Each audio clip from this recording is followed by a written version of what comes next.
Hello everyone, তোমরা দেখছো unique SR lifestyle. আমি সুচন্দা নিয়ে এসেছি একটা নতুন ব্লগ। ঠাকুরটা দেখে নিশ্চয়ই তোমরা বুঝতে পারছো এটা বিশ্বকর্মা ঠাকুর, আর এই ব্লগটা কিন্তু বিশ্বকর্মা পুজোর ব্লগ। মনে মনে নিশ্চয়ই তোমরা ভাবছো যে বিশ্বকর্মা পুজো তো কবে চলে গেছে, বাট ব্লগ এখন আপলোড হলো। তো সবার কাছে অনেক অনেক ক্ষমা চেয়ে আমি বলছি, বিশেষ কিছু কারণে আমি ব্লগটা আপলোড করতে পারিনি, বাট এবার যদি আপলোড না করি ঠাকুর কিন্তু আমায় পাপ দেবে। তো চলো এবার শুরু করা যাক। তো প্রথমেই বলে রাখি, বিশ্বকর্মা পুজো কিন্তু আমার শ্বশুর বাড়িতে প্রত্যেক বছরই হয়। যেহেতু আমাদের কাজ বিজনেস রিলেটেড, তাই বিশ্বকর্মা পুজোটাকে প্রত্যেক বছর আমরা করে থাকি। তো এবারও কিন্তু তার ব্যতিক্রম কিছুই হলো না। আর এই পুজোর দিন সারাটা দিনই কিন্তু আমরা ব্যস্ত থাকি, কারণ সকালে থাকে পুজো আর রাত্রে থাকে কিন্তু মেন ইনভিটেশন। আর পুজোটা হয় কিন্তু আমাদের অফিসের একদম সামনে। আর পুজো যেহেতু সকালবেলা ছিল, তাই সকাল সকাল উঠে ফ্রেশ হয়ে রেডি হয়ে একদম সোজা চলে গেছিলাম পুজোর ওখানে। আর গিয়ে দেখলাম ঠাকুরমশাই অলরেডি চলে এসছে, পুজোও কিন্তু শুরু হয়ে গেছে। আর এক এক করে কিন্তু বাড়ির ক্লোজ গেস্টরা আসা শুরু করে দিয়েছিল। আর এই দিন কিন্তু বাড়ির ছেলেরা পরে পাঞ্জাবি আর মেয়েরা পরে শাড়ি। আর আমি এদিকে বসে পড়েছিলাম একটু পুজোর কাজে, যেটুকু হেল্প করা যায় আর কি। আর এদিকে দেখো ঋষিও চলে এসছে ওর গুরু দায়িত্ব পালন করতে, মানে ঘন্টা বাজানোর জন্য। এটা ওর সব থেকে প্রিয় কাজ। বাড়ির পুজো হলে এই দায়িত্বটা কিন্তু ওরই থাকে।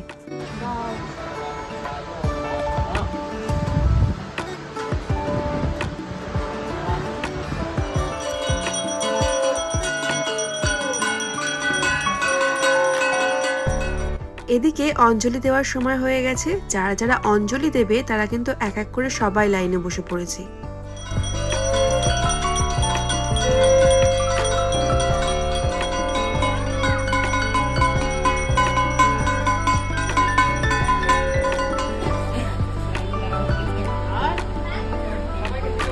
ফেভারিট জিনিস তো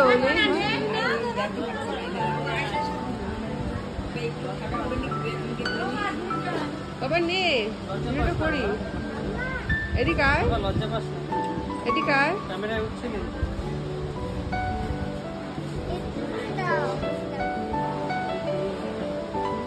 ওর ফেভারিট জিনিস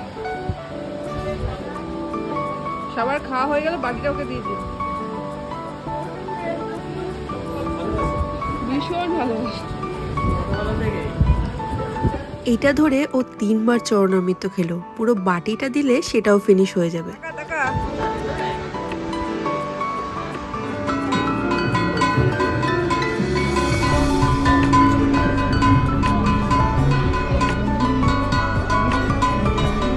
আর এদিকে পুজো কিন্তু পুরোপুরি শেষ। এবার প্রসাদ দেওয়ার পালা। অফিসের পুজো থাকলে প্রসাদ দেওয়া বা অন্য কিছু নিয়ে আমাদেরকে বিশেষ চাপ নিতে হয় না। এই যে এদিকে টুকাই আর জেঠু কিন্তু পুরোটা সামলে নিয়েছে। আর এই যে দেখো কারা এসছে, আমার মা আর বাবা। পুজোটা জাস্ট শেষ হলো আর মা বাবা ঢুকলো। একটু আগে আসলে হয়তো পুজোটা দেখতে পারতো।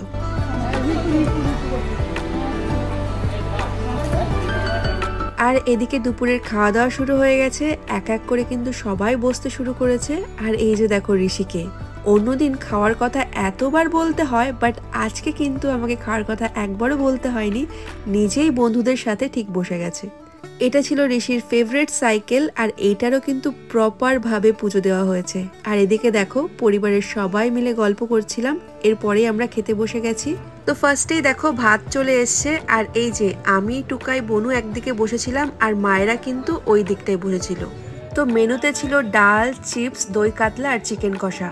তো খাওয়া দাওয়া সব শেষ করে চলে এসেছি ফ্ল্যাটে। আর ফ্ল্যাটে এসেই কিন্তু আগে ড্রেস ছেড়ে ফ্রেশ হয়ে নিয়েছি। এবার যাব ঘুমাতে, তা না হলে রাতের জন্য আর এনার্জি পাওয়া যাবে না। তো চলো একেবারে রেডি হয়ে রাতে দেখা হচ্ছে। এই যে আমি কিন্তু রেডি, দেখতেই পাচ্ছ। একটা সিম্পল সিল্কের শাড়ি পরেছিলাম, তার সাথে এমব্রয়ডার্ড ব্লাউজ, আর ছিল সেনকো গোল্ডের গসিপ কালেকশন। কেমন লাগছে লুকটা কমেন্টে কিন্তু অবশ্যই জানিও।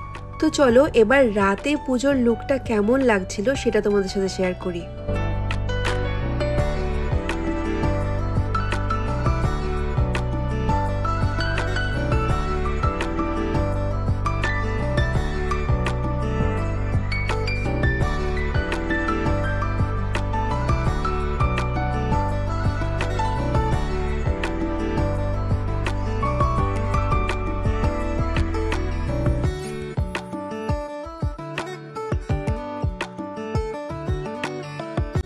এই যে এদিকে এক এক করে সব গেস্টরা আসতে শুরু করেছিল। মেইনলি রাত্রেবেলায় কিন্তু আমরা সবাইকে ইনভাইট করে থাকি, কারণ রাত্রেবেলায় মেন খাওয়া দাওয়াটা হয়।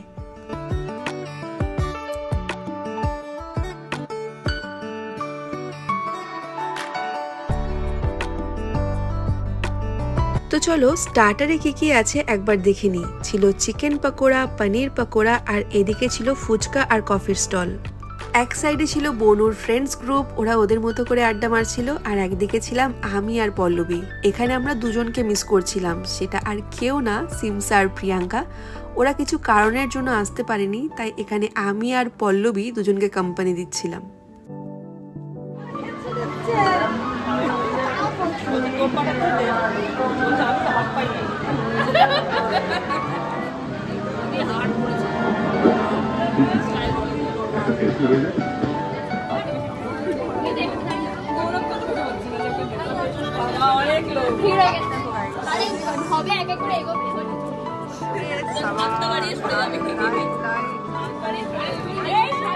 না, ইনি কিন্তু কোনো ঠাকুর মশাই নন, ইনি হলেন আমাদের অফিসের জেঠু।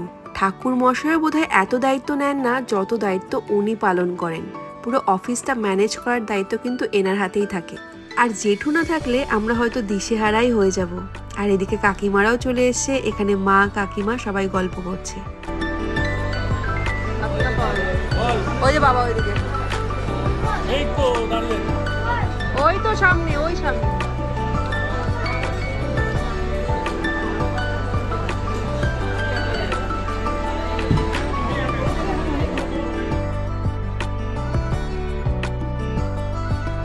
আর এদিকে রাতের খাওয়া দাওয়া কিন্তু শুরু হয়ে গেছে। আর একটা জিনিস দেখে তো আমি ভীষণ ইমপ্রেসড হয়ে গেছি, মানে রাতেও কিন্তু ঋষিকে একবারও বলতে হয়নি, ও নিজের মতো ঠিক খেতে বসে গেছে।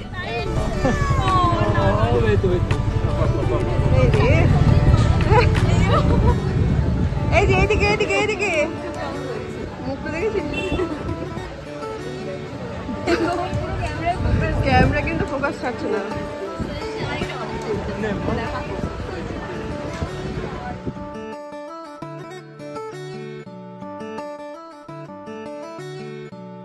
তো এদিকে সব কমপ্লিট হলে, সবার খাওয়া দাওয়া কমপ্লিট হলে লাস্ট ব্যাচে আমরা বাড়ির সবাই খেতে বসে গেছিলাম। আমার সামনে বসেছিল টুকাই আর সৌমেনদা, আর পিছনে ছিল ভাই বোন ওদের গ্রুপ। বিশ্বাস করো রাতে কি মেনুতে ছিল সেটা দেখানোর এক ফোঁটা এনার্জি আমার মধ্যে ছিল না, বাট হ্যাঁ নেক্সট টাইম পুজো হলে আমি কিন্তু অবশ্যই তোমাদের সাথে সেটা শেয়ার করবো।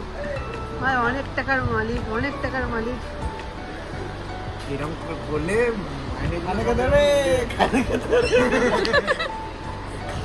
তো এই ছিল আমাদের এবছরের বিশ্বকর্মা ঠাকুর। আর খাওয়া দাওয়ার পরেও কিন্তু সবাই বসে একটু গল্প করছিল, বাট আমি ছিলাম এক্সট্রিমলি টায়ার্ড। আমি শুলে হয়তো একেবারে সোজা পরের দিন সকালেই উঠবো। তো চলো আজকের ভিডিওটা এ পর্যন্তই, দেখা হবে অন্য একটা ব্লগে। টাটা।